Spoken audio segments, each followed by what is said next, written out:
Hey, how's it going? Dave here, and welcome to episode number 5 of the David Lovejoy Guitar Podcast. So in today's podcast, I'll be giving you 10 tips for writing and creating awesome guitar solos. So let's get straight into it. Tip number 1. So you want to figure out the purpose of your solo so that you know what to do with it. So for example, your solo could purely just be for the purpose of showing off your crazy shredding skills. So if that is the case, then you can just go in all guns blazing, sweep picking, alternate picking, tapping from the get-go.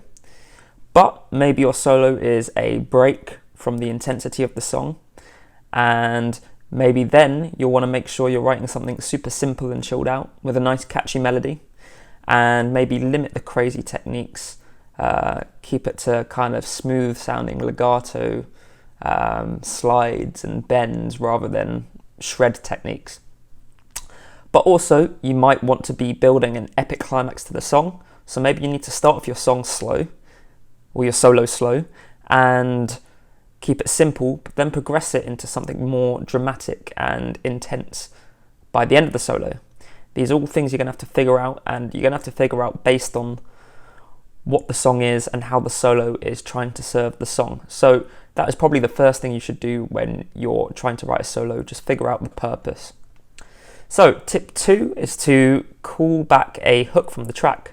So there could potentially be a hook in the vocal melody, or maybe the main riff in the song could be a hook, and you can reference that in your solo, and it gives your solo a sense of familiarity, which starts the solo off nicely if you start with the melody. But maybe you could call back the hook towards the end of the solo to let people know that the solo's coming to a close. Maybe you want to give both a go. Experiment with that and see if that improves your solos too. So I forgot to mention, have a pen and paper with you for this podcast. There's a lot of tips here, so you don't want to be going back through the podcast and listening to try and get the tips again. Just write them down. Tip number 3 is repetition. Now this links quite nicely with the previous tip of calling back a hook. Repeating a melody or a hook is a great way of structuring your solos. You can add a bit of variety each time you play it, so you could maybe play the melody on its own the first time, and then maybe you could play the melody tremolo picked the next time, or with an extended couple of notes at the end, for example. It tells a nice story in your solos, which is a good concept to think about, having a story that your solo is telling.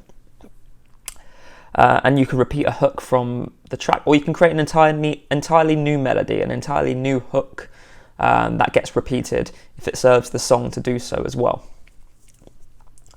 So now we move on to tip number 4, and that is to focus on chord tones. Now, if you want your licks to sound nice and polished and resolved, and like they fit over the chords that are being played, you need to make sure you're targeting chord tones. Chord tones are simply the notes contained within the chord that's being played. So for example, if we're soloing over a C major chord, the notes in C major are C, E, and G. So you want to target the notes C, E, and G in your solo. You can either do this by playing maybe a C major arpeggio. That's something you could maybe sweep pick. Or just play individual notes. You could even do double stops with the chord tones of the particular chord that's being played. But you could just end your phrases on a chord tone, or place emphasis on a chord tone in your solos. It might be of use to learn the cage system. The cage system is a great way of allowing yourself to do this a lot quicker and easier, because it gives you a whole fretboard visualization of the chord tones. So tip number 5 would be to experiment with new scales. Maybe you're stuck playing the minor pentatonic scale and you can't really get outside of the minor pentatonic scale. Have you thought that maybe if a minor chord is being played, the natural minor scale, the harmonic minor scale, Dorian scale, or the Phrygian scale could work just as well? Maybe you're playing over a dominant chord and you've never tried playing the Mixolydian scale, for example. The Lydian dominant scale might work over a dominant chord, or the diminished half whole tone scale could work over a dominant chord too. So these are things that take your solos to the next level because they're unconventional scales, but they work over particular chords. So I'd recommend researching which scales work over particular chords. On my YouTube channel, I've got a lot of videos talking about this. So we're going to take a quick break from the tips just to talk about the podcast sponsor, and that is DistroKid. So DistroKid allows you to upload your music to Spotify, iTunes, and more major platforms. You can do this for just $19.99 per year. You get unlimited uploads of songs and albums, and you get to keep 100% of your royalties.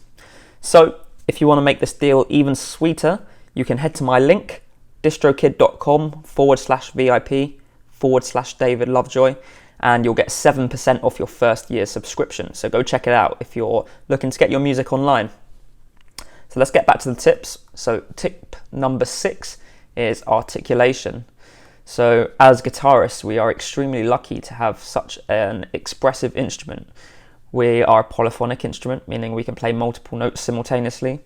We have techniques such as bends, hammer-ons, pull-offs, slides, and harmonics, not to mention all the other methods of articulating notes that aren't just unique to guitar, such as staccato, legato, dynamics, trills, tremolo picking, and so forth.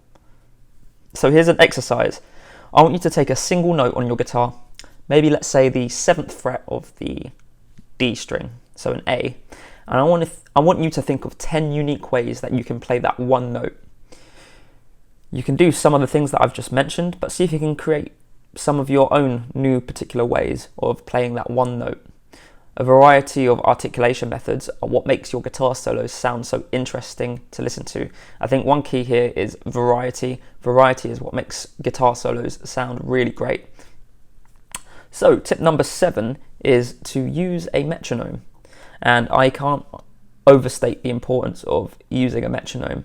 When practicing your solos, you want to build up speed slowly with a metronome. You want to even play slower than you think you need to. That way you can play it perfectly.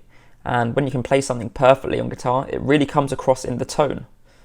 So just like when you hear a singer straining their voice, even though they're hitting all the notes and they're singing the song technically correct, it takes away from the sound a little when you can hear them straining. And the same thing I think applies on guitar. If you can play something right, that's not really enough. If it's a struggle to play, it's going to sound like it's a struggle to play. So practice your solos not just until you can play them right, but until you can't play them wrong. And that's tip number 7, use a metronome. So tip number 8 is tone. And tone is extremely important and can make or break a guitar solo, really.